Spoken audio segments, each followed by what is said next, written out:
Welcome back to the Unathletic, everyone. When we were last with you, we were kind of finishing off a solid hour's worth of soccer coverage. There was a lot to talk about, and I think we would have been remiss if we didn't address all of it. But now, also, the NBA playoffs just got underway, and I think that's really, really exciting for both of us. We're both pretty avid basketball fans, to say the least. And so, Nate, I want to know from you, kind of going into this playoff, since we've only really seen one or two games so far from each series.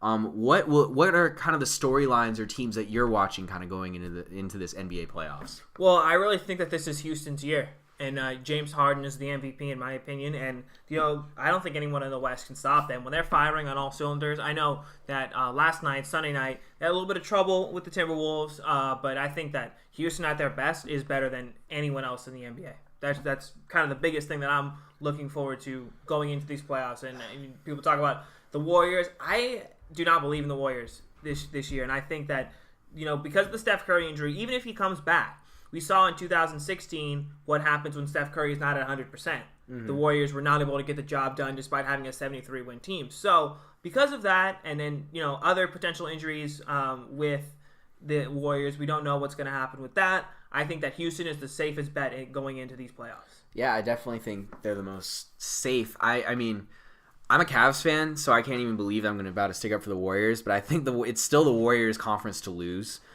Even with Steph not at his best, I think the reason we've seen him out so long is he wants to make sure that when he's back, he is 100%. And that was a problem a couple years ago, is that he came back too soon. Yeah, and because of that, was not able to defend Kyrie Irving, and we saw how that ended up for the Warriors. But I just think that given his history of ankle injuries, I think that even if he does come back, he will not be as effective as he is when he's healthy. Last year, we saw how good he is when he's healthy. 2015, we saw how good he is when he's healthy. 2016, when he was not healthy, he was not as effective. What was amazing, though, is they really just took it to the Spurs. They crushed the Spurs. And the Spurs are never a team to overlook, especially with Greg Popovich just being a tactical genius in that way. And I think that's just a testament to the players that have stepped up since Steph has been absent. Guys like Quinn Cook are having games like the games of their lives. JaVale McGee, all these outcasted players. Nick Young. See, yeah, Swaggy P. Yeah. Did we ever think Swaggy P would be an instrumental? The fact that Swaggy P is playing in playoff games in 2018, just remember earlier I was talking about Mo Salah never giving up on your dreams. Same thing, Swaggy P. And Taj Gibson, right? Taj Gibson, Derrick Rose, yeah. Those guys are playing in playoff games in 2018. Anything is possible, boys and girls. Yeah, so you never know. And I think that as much as I just really don't like Warriors and don't like Warriors fans, if you're listening, fans are so annoying. The Warriors fans, you are literally the worst. I'm calling you out. You are terrible. Anyways, you can't write them off though. They're just such a good side, I guess, to use football and, Steve terminology. Kerr is a tremendous head coach. Yeah, and so I don't think I'm willing to write them off yet, especially since it's a Houston team that's relatively unproven in the playoffs.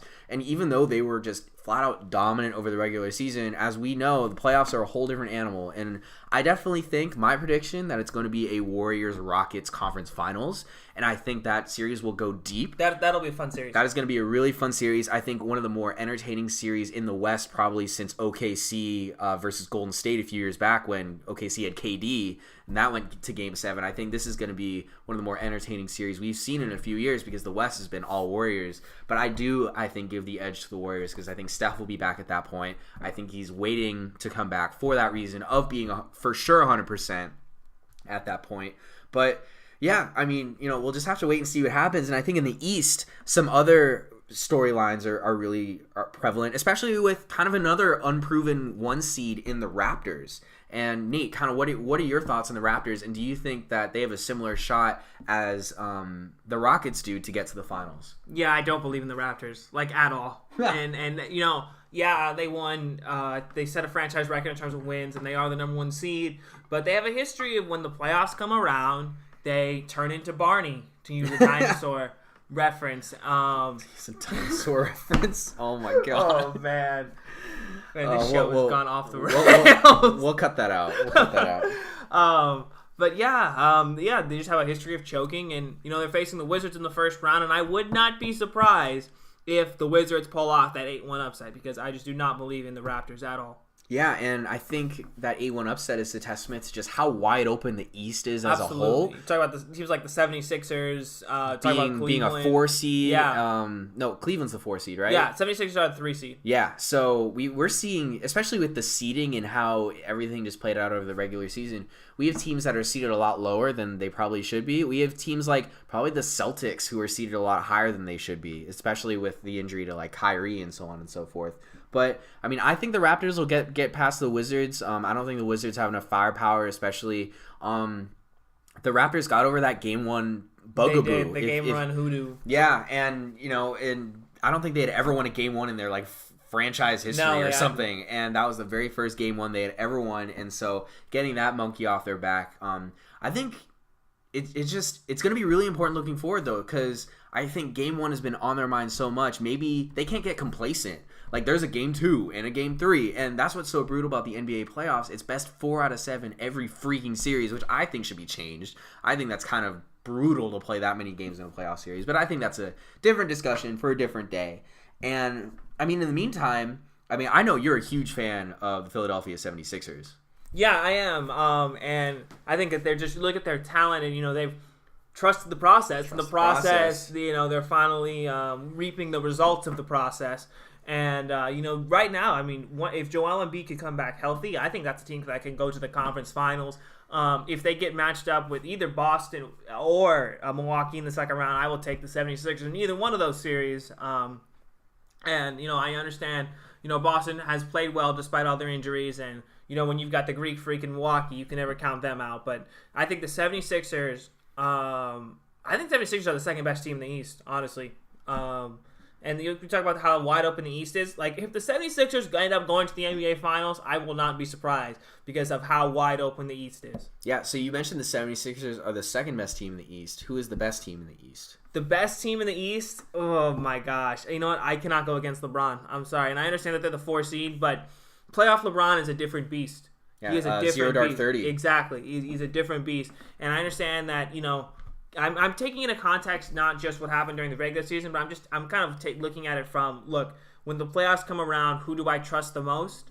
And I trust LeBron more than I trust anybody else in the Eastern Conference in the playoffs. That dude, in the past, has willed teams to the NBA Finals. And I don't know if he can do it again this year, but I would not bet against playoff LeBron. What's amazing is if we were making the comparison of LeBron James to Cristiano Ronaldo and Real Madrid earlier in the show, Real Madrid are 4th place in La Liga right now. And Ronaldo has willed them to the Champions League semifinals. And LeBron, 4 seed in the East, very, very convincing, or very coincidental, I should say. And, I don't think it's fair to take anything away from Ronaldo and doubting him, as it is the same to doubt LeBron James in the context of the NBA playoffs.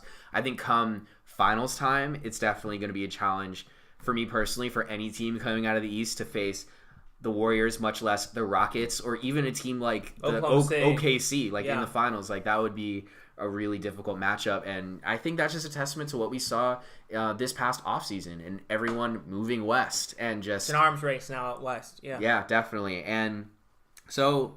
But I think I'm more excited for this NBA playoffs than I've been excited for other playoffs over the past 3 years, just because I feel like the competitive balance has gotten at least a little bit better. Even if the Warriors still win the finals, I think that the rest of the NBA has caught up to an extent. And at least other teams in the West have. Yeah, and it's been kind of discouraging I've sort of gravitated away from basketball over the past few years, even though my favorite team, the Cavs, have been making the finals. It's just because I was just thinking I already know who's going to be in the finals every single year. But this year, I think they're changing that script, and it's exciting. It really is.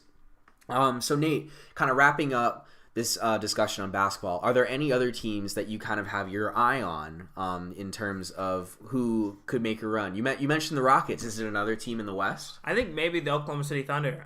They've had their struggles this year, but Paul George in Game 1 just looked absolutely tremendous. And so, the Thunder, I think that they have the talent to go on a run, and maybe I think they can make it to the conference finals. I do not see them beating the Rockets or beating the Warriors in the conference finals, but I think they can make a run to at least the Western Conference Finals in Paul George's 1 year in Oklahoma City before he hops on that plane and flies out west. Oh, man. But yeah, I think Oklahoma City can make a run, yeah. Yeah. So exciting NBA playoff basketball time. We'll have more updates. That's for sure. And we will hopefully soon we'll have a guest on to talk about the NBA playoffs. Yeah. Oh, is he? Who is this guest? And first of all, why is he willing to talk about the NBA playoffs? Well, okay, I was gonna keep it a secret, but if you want to go ahead and spill the beans as to who this guest is actually a professor of mine, Professor Christopher Carter, who is a theology professor here at University of San Diego, and he is like one of the smartest people I have ever met in my entire life.